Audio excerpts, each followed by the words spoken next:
Mesdames et messieurs les représentants des gouvernements amis de la France, mesdames et messieurs les présidents et directeurs, mesdames et messieurs et plus généralement, chers amis. J'aurais aimé pouvoir être parmi vous ce jour, mais des contraintes d'agenda liées à une tournée dans l'Indo-Pacifique m'en empêchent. Je tenais néanmoins à vous adresser ces quelques mots en clôture de ces 2 jours pour vous remercier de votre participation à la première édition du French Healthcare Innovation and Business Forum. Ce rendez-vous aura permis, je l'espère, de vous convaincre de l'excellence de l'offre française en matière de santé. Ce forum a été remarquable par son ampleur.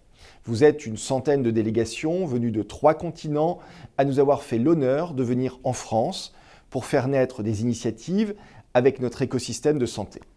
Je tiens en particulier à adresser toutes mes félicitations et mes remerciements à l'association French Healthcare ainsi qu'à tous ses partenaires pour l'organisation de cet événement couronné de succès.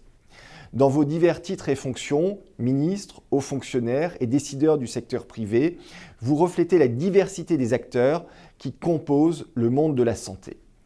L'accès à des soins et à des infrastructures de qualité et dans le domaine de la santé est une préoccupation que toutes nos sociétés partagent et la pandémie de Covid-19 a permis d'accélérer ou de faire naître des réflexions sur ces sujets. Elle a d'abord révélé nos interdépendances à l'échelle mondiale et la nécessité d'accentuer nos efforts pour réduire les disparités dans l'accès aux soins. Elle a également mis en lumière le rôle indispensable de nos soignants dans l'organisation des soins au niveau institutionnel et territorial et plus largement dans la vie de nos sociétés. Enfin, il faut reconnaître qu'en dépit des situations complexes auxquelles la crise sanitaire nous a confrontés, celle-ci a été un véritable accélérateur de la révolution en marche dans le domaine de la santé et des biotechnologies en lien avec l'utilisation de l'intelligence artificielle. Elle nous a aussi permis de devenir plus réactifs, ce qui, dans l'hypothèse de nouvelles pandémies à venir, que nous ne souhaitons pas mais qui sont hélas toujours possibles, nous rend plus forts. Dans la réponse qu'elle a apportée à la crise, la France a souhaité rester fidèle à ses valeurs. Santé universelle, accès équitable aux soins, mais elle a aussi défendu une plus grande coopération entre États à l'échelle mondiale pour établir des chaînes de valeur résilientes et durables. Notre pays, avec l'Union européenne, s'est ainsi placé aux avant-postes de la solidarité vaccinale. Il a soutenu financièrement le dispositif COVAX, ainsi que le centre de transfert de technologies ARN messager en Afrique du Sud et ses antennes en lien avec l'Organisation mondiale de la santé. Notre système de santé constitue une référence au sein des pays de l'OCDE, avec des atouts de premier plan en matière pharmaceutique, de recherche scientifique et plus généralement de formation.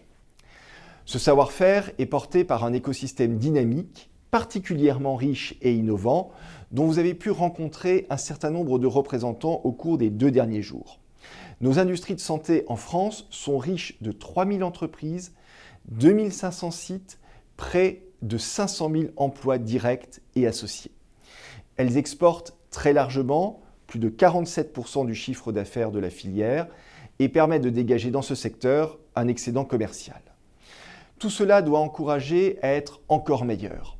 La France, avec ses partenaires européens, veut être compétitive et innovante à la hauteur des enjeux auxquels le monde fait face. Sous l'autorité du président de la République, la France a donc souhaité donner une impulsion à cet écosystème afin de faire du pays la première nation souveraine et innovante en santé d'ici 2030. C'est l'objectif du plan Innovation Santé 2030 de 7 milliards d'euros pour l'innovation en santé annoncé il y a 1 an. Il repose sur 7 piliers et prévoit notamment des investissements massifs dans les secteurs des biothérapies, de la santé digitale et du traitement des maladies infectieuses émergentes. Il prévoit aussi le renforcement de nos capacités de recherche avec la création de nouveaux pôles d'excellence qui visent à devenir des références mondiales. Dans ce cadre, je défends 2 priorités. D'une part, veiller à ce que la filière des industries de santé trouve les débouchés internationaux dont elle a besoin. D'autre part, amplifier les actions menées depuis 2017 par la France pour renforcer l'attractivité de son territoire, qu'il s'agisse des investissements ou des talents venus de l'étranger. Ces actions sont aujourd'hui reconnues par nos partenaires, puisque depuis plusieurs années, la France est la première destination en Europe pour la localisation des projets de santé, et la santé est le vecteur industriel qui attire le plus les investisseurs étrangers en France. Nous vous remercions d'avoir choisi la France et d'avoir su être sensible aux efforts que nous avons entrepris pour être un territoire attractif. C'est aujourd'hui le rôle du ministère de l'Europe et des Affaires étrangères et des services chargés de la diplomatie économique que d'accompagner le développement international de nos entreprises et de faciliter la conclusion de partenariats en rassemblant acteurs industriels, académiques, hospitaliers pour proposer des solutions performantes et adaptées. Je veux saluer l'action de ces services, en particulier leur directrice, Hélène d'Antoine, qui vous accueille aujourd'hui. La communauté French Healthcare porte en elle cet esprit et notre ambition collective d'améliorer la santé pour tous. C'est pourquoi je ne peux que me réjouir de votre présence à tous aujourd'hui au sein du ministère, en vue d'établir des partenariats que nous souhaitons durables. Nous sommes à votre disposition pour répondre aux demandes que vous avez et aux problématiques que vous rencontrez. Je vous remercie à nouveau. Je regrette de ne pouvoir être parmi vous physiquement, mais nous aurons l'occasion, je l'espère, de nous rencontrer. Je vous souhaite à toutes et à tous une très belle fin de journée.